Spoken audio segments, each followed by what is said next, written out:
Bienvenidos a este especial del Holocausto. Los invito a que me acompañen en este recorrido tan especial.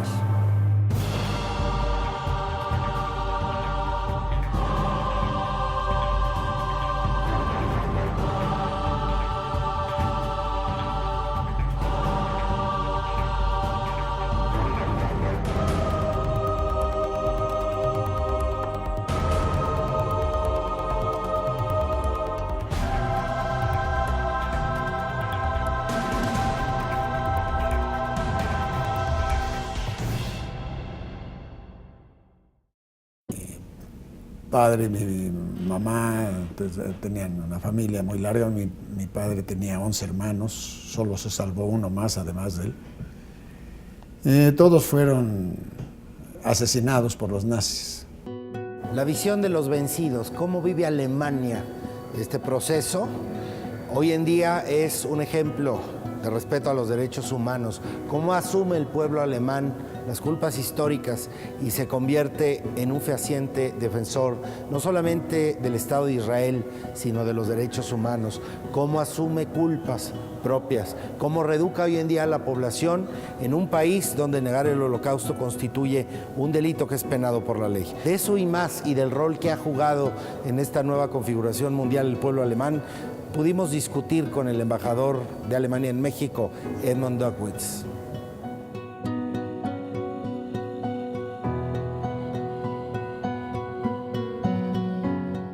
El otro día platicando con miembros, con amigos de la comunidad judía, hablaban de Alemania como una nación que supo asumir su responsabilidad histórica, y hoy en día Alemania es uno de los grandes aliados de Israel, amigo de los derechos humanos, pero sobre todo un ejemplo a nivel mundial de respeto a los derechos humanos. ¿Cuáles fueron los factores para hacer esta transición? ¿Cómo se pudo hacer en una generación quizá o antes la transición hacia este modelo?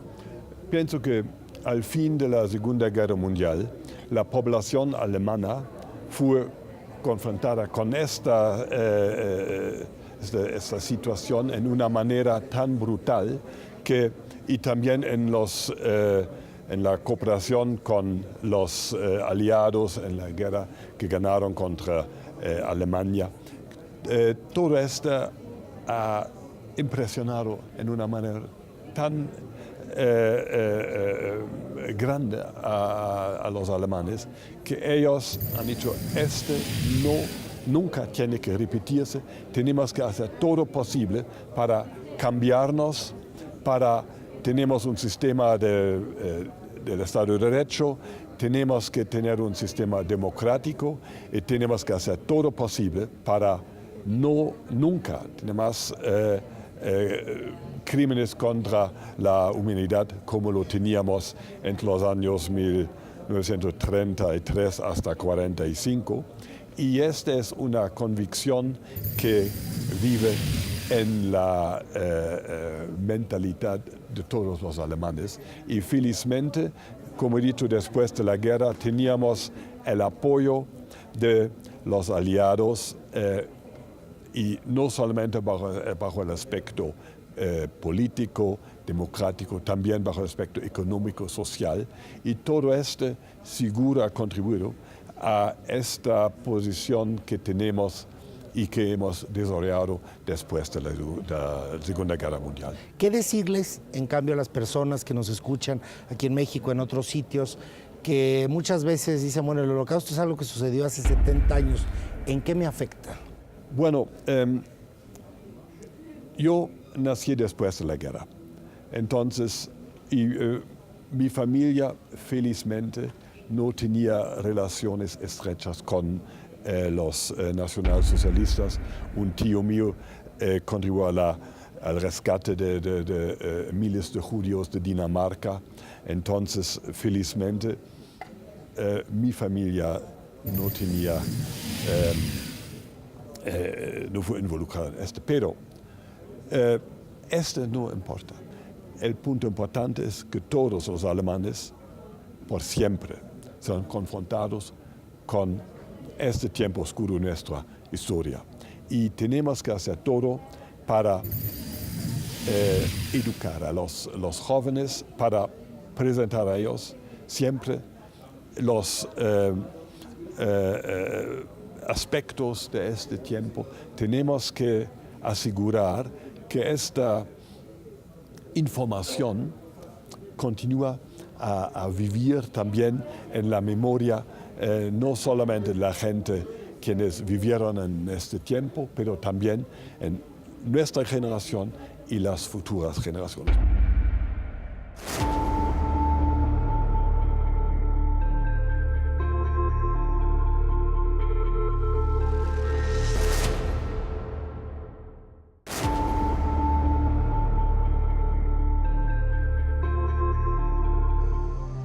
Mili Cohen es la vicepresidenta de este Museo de Memoria y Tolerancia y nos ha platicado del proceso. Lo que lleva 3 años implicó un proceso muy arduo, muy largo, un proceso creativo, artístico, para señalar no solamente el Holocausto, sino el exterminio a nivel mundial como una de las grandes enfermedades del siglo XX, del siglo XXI, la enfermedad recurrente, la intolerancia, la incapacidad de sentir empatía por el otro. ¿Cuál es el proceso que vive quien visita este museo? ¿Cómo llega? ¿Cómo cambia? ¿Para bien o para mal? Esta es la entrevista con Mili Cohen.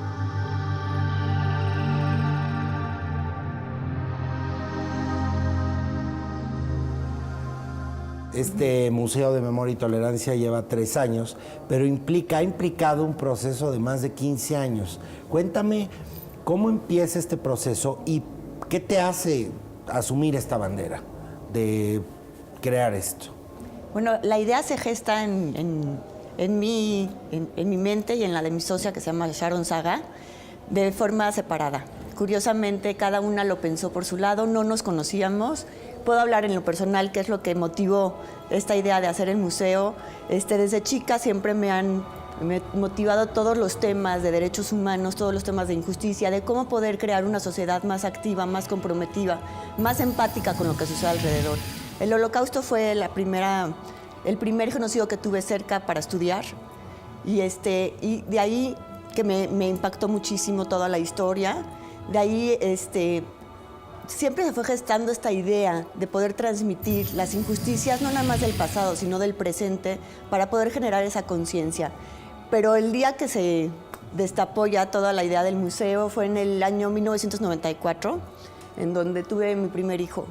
Y recuerdo que era precisamente el genocidio de Ruanda, en el 94. Entonces me levantaba en las madrugadas a darle de comer y veía en la televisión todas esas imágenes, que no sé si las recuerdas, pero catastróficas, de tanta violencia, de tanta perversión, de tanta maldad en contra de los tutsis, finalmente de los hutus en contra de los tutsis. Pero lo que yo veía ahí, más allá de las diferencias étnicas, era un ser humano contra otro ser humano, y me preguntaba yo a qué mundo había traído a mi hijo. Finalmente, después del Holocausto, volver a ver este tipo de genocidios era como volver a anular todo el sufrimiento pasado si no aprendemos de nuestro pasado. Y fue cuando decidí que tenía que hacer algo. Lo decidí en esos 10 minutos, no nada más estar gestando ideas, sino tener esa acción. Y bueno, empecé a trabajar como para formar una idea de qué quería, hasta que me llegaron a decir que también Sharon Saga estaba planeando algo igual. De hecho, ya tenía como 6 meses trabajando en el proyecto. La localicé, nos juntamos y decidimos seguir juntas en este camino que nos tardó exactamente 13 años en la gestación, en todo este camino de ver cómo hacer este museo, un museo humano y no histórico, que fue lo que más tiempo nos tardó. Y bueno, estamos ahorita en este sueño hecho realidad, porque realmente era un sueño de dos jovencitas, en donde también otro grupo de personas se fue uniendo.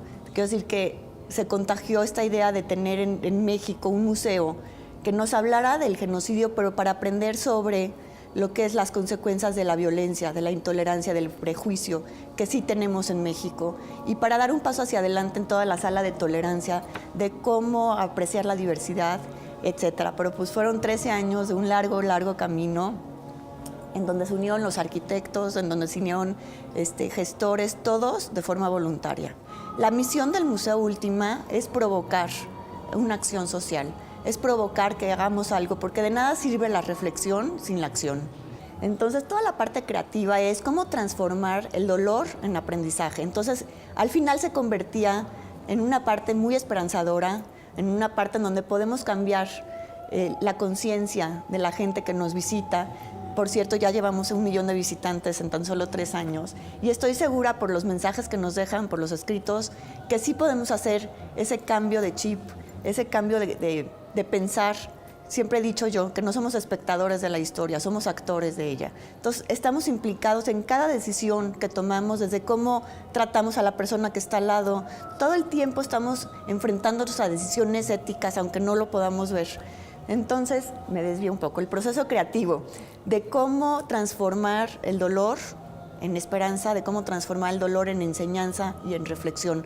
Uno de los sobrevivientes del Holocausto me decía, porque vinieron, yo estuve trabajando en Ruanda hace 6 años, y vinieron sobrevivientes a México, también amigos míos, y platicando con los sobrevivientes del Holocausto, uno de ellos le dijo al sobreviviente de Ruanda que verlo le dolía en el alma, porque entonces toda la muerte de sus familiares no había valido la pena. Entonces es muy doloroso ver que no aprendemos como humanidad.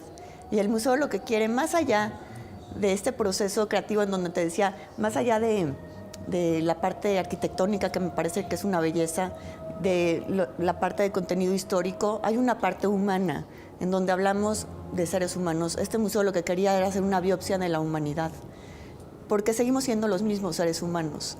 Entonces, esa parte oscura y luminosa que tenemos dentro, ¿cuál hubiera salido en esas situaciones?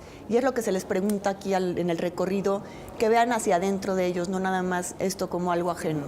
¿Cómo llegan y cómo salen del museo? ¿Cuál es el proceso en la psique, el proceso en el alma de quienes te visitan? He visto a chavos, he visto adultos, he visto turistas, extranjeros, mexicanos, gente de todas las edades, razas, en fin.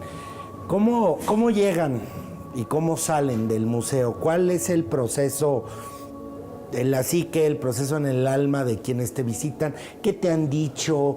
¿Qué testimonios de los visitantes te han calado particularmente? Cuéntame de eso. Bueno, me calan muchos, pero cuando digo valió la pena todo este esfuerzo, valió la pena todo este esfuerzo, es que nos damos cuenta que entran y salen diferentes. De ahí nuestro lema de que es, ven al museo que te cambia, porque hay museos que te abren los ojos y este te abre el corazón. Uno de los recorridos que me tocó dar a niños con problemas con la autoridad, que tuve la oportunidad y el privilegio de darle a estos chavos este recorrido. Uno de ellos, luego nos fuimos a la biblioteca a platicar que cómo habían sentido el recorrido, que se había cambiado en algo en ellos.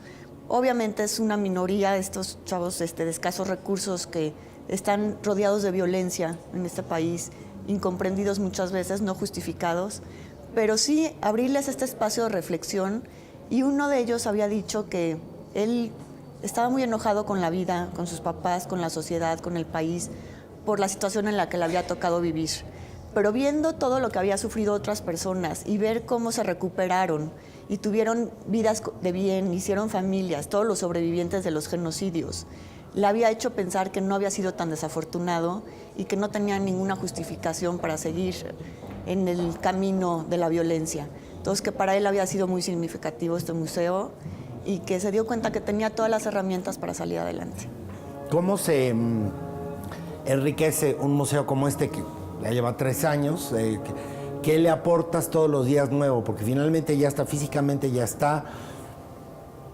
¿Qué? ¿Cómo le haces? Pues mira, uno cree que ya está todo hecho, pero bueno, estos temas siempre están moviéndose, para bien o para mal, toda la parte de tolerancia e intolerancia en México y en el país. Entonces tenemos un director de contenido que es el que está actualizando todo el tiempo. Ya hablando de lo que puede ver visualmente, tenemos la parte de arquitectura maravillosa, los genocidios que te comentaba, que es el Holocausto, el crimen Armenia, ex Yugoslavia, Ruanda, Camboya, Darfur y Guatemala, y toda la parte de tolerancia que estamos muy que es única en el mundo, en donde hablamos de, después de lo que vimos, hacia dónde vamos, hacia dónde nos lleva esta reflexión.